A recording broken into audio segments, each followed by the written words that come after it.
मोहतरम सामीन, मैं हरीम अदब के खजाने से जनाब शाकिर शुजाबादी की सरायकी शायरी दी एक नवी वीडियो घन के जनाब की खिदमत हाजिर थे। उम्मीद है इंशाअल्लाह तो आप मेरी ये पेशकश भी बहुत पसंद सी।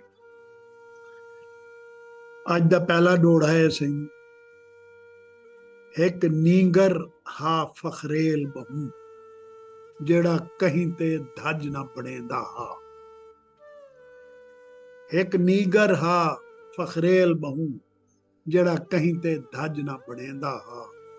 हस टिंडन मुछ ते वट रांदा डिंगे पटके रोज बधेंदा हा। हस टिंडन मुछ ते वट रांदा डिंगे पटके रोज बधेंदा हा। रांधी गर्दन हस 45 ते हथे लंबी डांग रखेंदा हा। रांधी गर्दन हस 45 ते हथे लंबी डांग रखेंदा हा। लगे एझा इश्क दा धक शाकिर अज हां तू हथ ना चाहता। बहुत ही खूबसूरत, बहुत ही प्यारा दौड़ा है। पहले मैं जरा इसकी मुश्किल अल्फाज की, नीगर कहते हैं नौजवान को, फखरेल जो बहुत अपने आप पर फखर करता हो, नाज करता हो, गरूर, तकब्बुर, घमंड, फखरेल यानी घमंडी, बहु ज्यादा बहुत, जेड़ा जो कहीं ते धज ना बनेगा, जो किसी को खातर में नहीं लाता।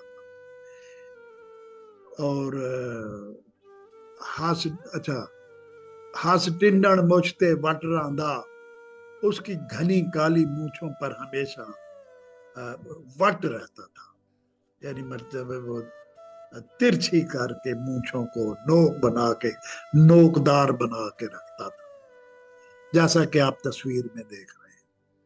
डिंगे पटके रोज बधेंदा, रांधी गर्दन हस 45 थे, यानी उसकी गर्दन जो है वो 45 के जाविये पर हमेशा यूं टेढ़ी रहती थी, यानी वो।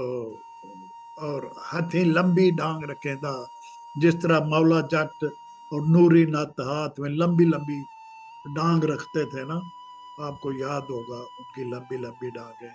तो इसी तरह ये जो फखरेल मुतकब्बिर नौजवान था, ये भी अपने हाथ में बहुत लंबी डांग रखता था, यानी लकड़ी कह लें। फिर उसे ऐसा इश्क का धक लगा, यानी चोट पहुंची, ऐसी ऐसी उसकी ऐसी तैसी फिरी कि फिर उसमें कुछ भी ना रहा। आगे मैं इसकी जरा फिर तशरीह करता हूं। एक नींगर हा फखरेल बहू जेड़ा कहीं ते धज ना बनेंदा हा। हस टिंडन मुछ ते वट रांदा डिंगे पटके रोज बधेंदा हा। रांधी गर्दन हस 45 ते हथे लंबी डांग रखेंदा हा। लगे एझा इश्क दा धक शाकिर अज हां तू हथ ना चाहता।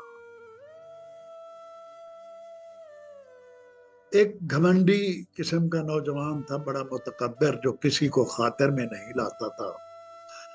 उसकी घनी काली मूछों पर पल रहता था, वो उसको नोकदार बना के रखता और पगड़ी को तिरछा करके बांधता ताकि बांकपन का गरूर उसके चेहरे से टपकता रहे, और अपनी गर्दन को 45 डिग्री के जाविये पर टेढ़ी करके रखता था ताकि उसके तकब्बुर का इजहार होता रहे। हाथ में अपनी दलेरी और जुर्रत के नाम पर एक लंबी सी लकड़ी पकड़ के रखता था।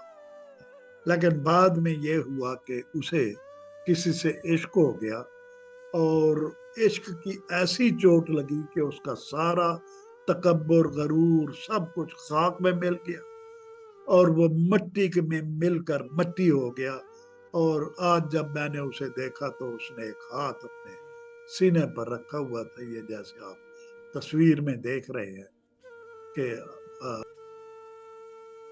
आज का दूसरा दोहरा, तेकू ढोल इजाजत आम दीतों, तेकू ढोल इजाजत आम दी तुम मन मर्जी नाल कुहेंदा रहे।